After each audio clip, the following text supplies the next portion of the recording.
Saludo ako doon sa natitirang 14 na matatapang na Marine. Sir, huwag kayong sumuko. Laban lang kayo.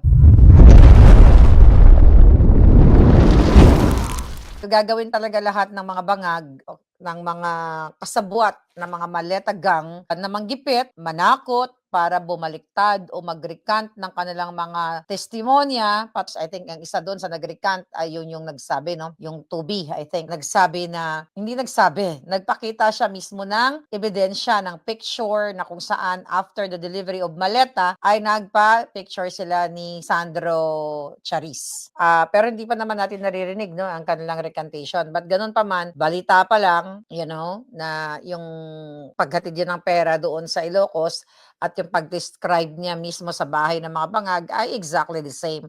At ako mismo, patutunayan ko dahil nakarating ako doon. Mag-expect talaga tayo na sila ay naduwag, umurong ang pisot. Ang tanong natin, maintindihan ba natin sila dahil ginigipit sila, mayroon silang threat sa buhay nila, nagugurgurin, or nahihirapan na sila sa pabalik-balik dahil kinasuhan din sila.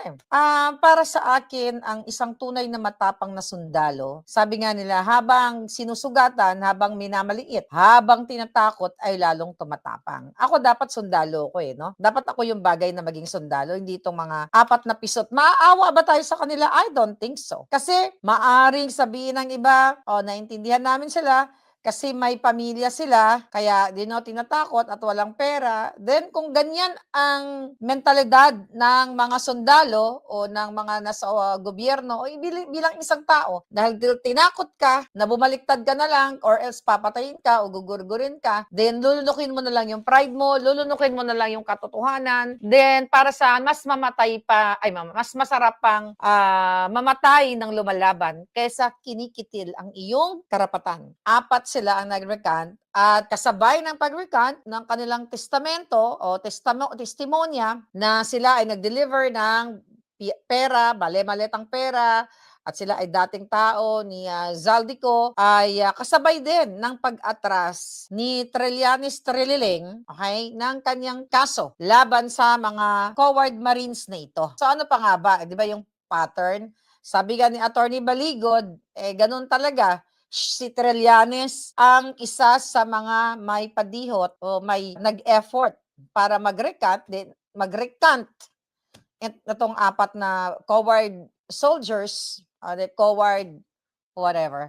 Kung tawag sa kanila, natural, iaatras dahil kasama yan sa kanilang pag-uusap. Then pakinggan muna natin ang sinabi ni Attorney Baligod. Pero bago yan, kitang-kita ninyo na sinasabi din ni Ombudsman. Deny nila na binabaliktad na nila ngayon na ang itong mga marisa to pinangakuan ni Baligod ng pera. Saan man kukuha si Baligod ng pera? Saan kukuha yan? Kung meron man mag-o-offer ang nasa gobyernong mga bangag, dahil hawak nila yung pondo. So gano'n nila i-twist yung kanilang narrative. Okay, pakinggan natin ang interview ni Attorney Baligod na sinasabi niya na naintindihan daw niya yung pag-recant nung apat, dahil nga nahirapan na sila kanto pa kare, papunta pa rito, di ba?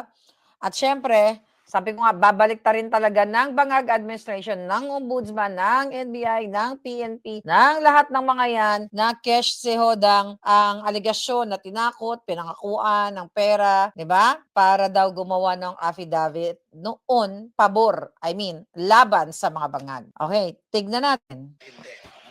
What's the reaction naman po of the 14? So far ay galit sila. Nandito yung isa kung gusto niyong tanungin. Nasaan yung attorney? Kasi meron siyang inihabol na requirements niya. Pero pagkakuan na lang, pagka mag-press con. Pero dadating po yung 14 today, di ba sir, kailangan personal appearance? Kasi kailangan nilang pumirma. Kasi papiyansa sila. So mahirap naman talaga ang pagiging testigo, lalo na sa Pilipinas. Pero sabi ko kung taglang sundalong tapat ka, di ba, the moment na pumasok ka sa pagiging sundalo ay handa kang mamatay no matter what. Sabi ko nga, mas masarap mamatay ng lumalaban kaysa naman mamatay kang umurong ang iyong pisot. Here we go. Attorney, ikaw, ano mensahe mo naman doon sa apat na Well, nasabi ko na sa kanila yung advice ko.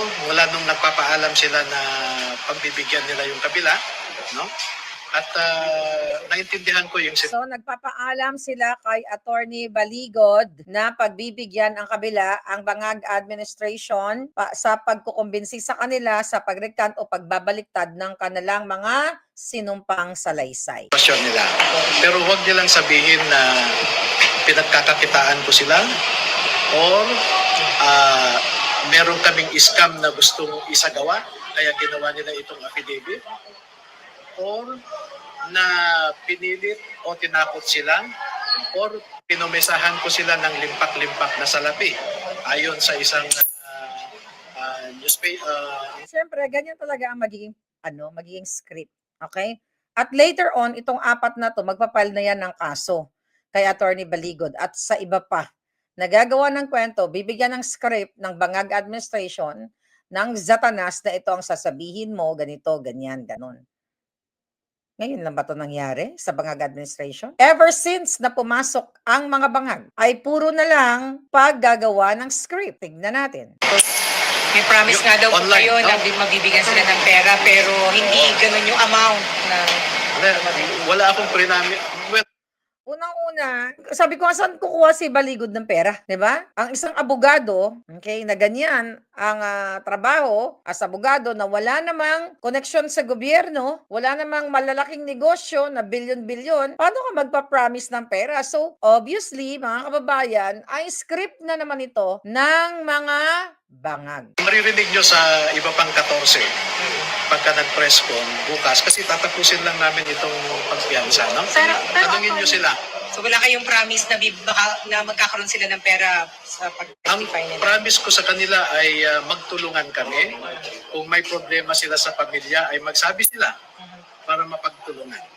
Ayun ang sinabi ko. At Alam mo yung promise, ang pagkakaintindi ko dyan, gano'n naman eh. Hindi ka papangakuan na, bibigyan ka ng 10 million, 5 million. Ang sinasabi, Johnny Baligod, na magtulungan tayo. Let's say, kunyari, kung meron ka namang itutulong na pang grocery o pang bigas dahil sa lumalaban kayo sa tama, hindi bribery yan. Yan ay tulong bilang isang magkakasangga para sa laban.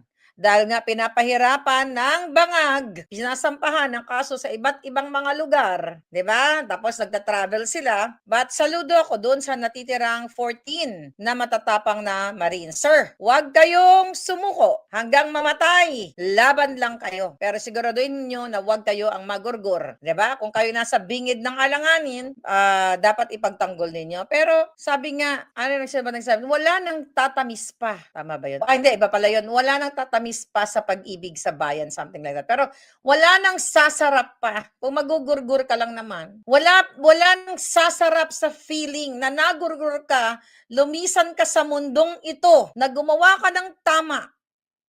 Lumaban ka sa mga bangag. Hindi yung namatay ka na minsan sa buhay mo ay nag-traitor ka sa iyong bayan. Ako sasabihin ko sa inyo, mamatay man ako bukas, makalawa, maging proud ako kahit nasa langit na ako. Na at least namatay ako, na lumaban ako sa mga demonyong bangag. Kaysa naman namatay ka, na walang saysay ang buhay mo, wala ka na i-contribute sa lipunan, sa halip ay nagtanggap ka ng payola, nagtanggap ka ng bayad sa pagkatao mong. So yan ang paalala ko sa 14 na natitirang sundalo. Lahat tayo mamamatay.